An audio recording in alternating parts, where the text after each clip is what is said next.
Pour voir l'émission au complet, bien sûr, vous allez sur la page de Rajotte sur le site de Musimax où on retrouve les top 10, l'émission au complet. Il y a aussi le Twitter de Rajotte et le Facebook de Rajotte. Et comme d'habitude, on termine avec une entrevue cette semaine. J'ai eu le plaisir de rencontrer Martin Léon.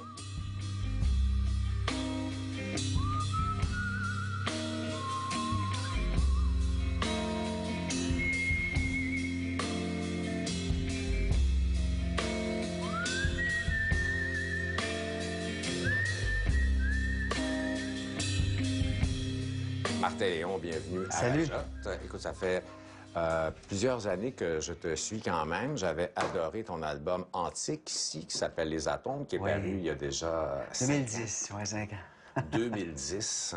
Mais tu fais de la musique depuis combien d'années? Depuis toujours. J'entendais de la musique dans ma tête quand j'étais petit. J'ai toujours entendu de la musique que je chantais à ma mère. Elle disait, hey, maman, ça, cette mélodie-là, puis là, j'y sifflais, tu sais. C'est quoi, donc? Elle dit, je sais pas. Ah, mais j'ai dit, tu sais, ça fait ça, puis le refrain fait ça. Elle dit, je sais pas. Puis c'est bien plus tard que j'ai réalisé que c'est juste de la musique qui n'existait pas. Ça n'existait pas? Ben, c'est des affaires que j'avais dans ma tête qui se construisaient. Bon. Tu composais, ton cerveau compose... Oui, depuis que je suis tout petit, ouais, vraiment. OK. C'est ça qui se passe. J'ai jamais eu le temps de prendre la décision. Je fais tout ça comme métier. C'est arrivé de même, tu sais. Puis après ça, ben, j'entendais toujours, depuis que j'étais tout petit, de la musique dans ma tête. Oui, j'étais tanné de ne pas savoir écrire la musique. Donc, tu as étudié pour lire la musique? Pour écrire la musique? Okay. Oui. Puis là, j'ai rencontré quelqu'un qui était en théâtre. Il me dit, Bilodeau, avec qui elle a dit, hey, il y a un concours de musique, là.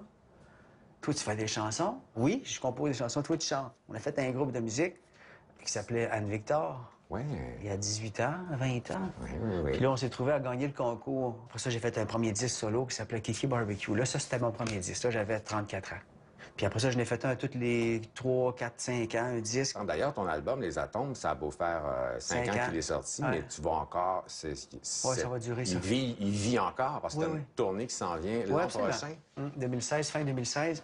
Bien là, on a fait 50 shows au Théâtre Quat'Sous l'année passée. 50 shows, c'est quand même... En fait, on s'en allait pour en faire 13, puis on a fait 44 supplémentaires. 44 supplémentaires. On n'a pas prévu ça. Quand même. On n'a pas prévu ça. Peut-être c'est ça que ça fait quand ça tend longtemps avant de sortir un disque, je sais pas. Tu vas être fier de ton album. J'étais très fier, oui. Je suis fier de cet album-là. Ben, ça encourage après ça, tu sais. Wow, c'est comme ce que je fais, le monde aime ça, c'est intéressant, donc je peux continuer. Côté disque, je sais pas si je vais refaire un disque. T'es sérieux? Ben, je vais peut-être en refaire un dans 5 ans, dans 10 ans. Mais je trouve que c'est une belle attitude, moi. C'est bon, ça va arriver quand ça va arriver. Oui. Je suis bien content de ce que j'ai fait. La première chanson que j'ai écrite dans la vie, elle s'appelle « C'est ça qui est ça ». Pour moi, c'est la naissance. Quand toi, tu arrives sur la planète, là, tu regardes autour, là, que tu le veuilles ou non, là, c'est ça qui est ça. Voilà. C'est tu deals avec ça. Oui. Puis la dernière chanson que j'ai faite, c'est sur cet album-là. La dernière que j'ai écrite dans la vie, ça s'appelle « Je redeviens le vent ». C'est le moment où tes atomes se redispersent quand t'es mort, puis tu fly. Fait que c'est avec la première chanson de mon premier disque, puis la dernière chanson de mon dernier disque, je couvre un petit peu une des premières choses que j'avais envie de dire en chanson. T'as comme bouclé... Fait que s'il y a d'autres choses qui arrivent plus tard, ça va être d'autres choses. Je sais pas ça va être quoi. Tu parles de musique, mais t'as le cinéma, le théâtre, etc. Donc, c'est arrivé. Pourquoi est-ce que tu ne fais pas des albums plus souvent? Parce que tu es occupé... À faire de la musique de film. Faire de la musique pour des troupes de danse. Mais là, surtout de la musique de film. Moi, c'est ça que je voulais faire, la musique de film dans la vie, au début. As-tu été stagiaire de Ennio Morricone? Sais-tu vu ça? Oui, moi, j'ai étudié avec lui. C'est à peu près mon compositeur préféré de musique de film. C'est vrai.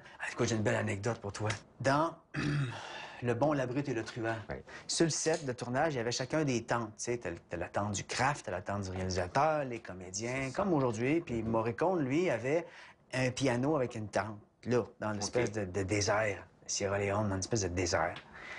Et puis le soir, sur la colline, quand le set était fini, il y avait des coyotes qui venaient sur la colline puis qui faisaient « Ah ouh, ah ouh,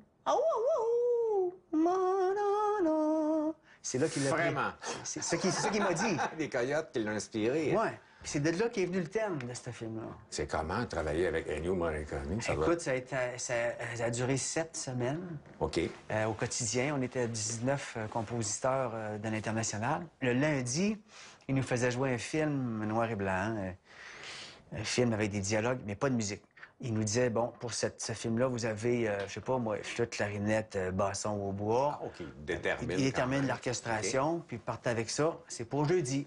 Fait que le jeudi, on remet la partition, puis le lendemain, le vendredi, le film jouait, puis lui, il dirigeait notre partition. Ah oui? Puis il arrêtait l'orchestre. Des fois, il disait, OK, ça, vous avez fait une erreur, là. Pourquoi vous avez fait ça, tout ça? Parlons de ton voyage qui s'en vient en Suisse. Si jamais t'es là, j'aimerais bien ça. C'est beau, la la place Suisse. dans tes bagages. C'est beau. Ben, viens-t'en, viens-t'en. Tu leur parleras de musique. Tu peux en parler mieux que n'importe qui. C'est un festival de films. C'est un festival important de films à l'international.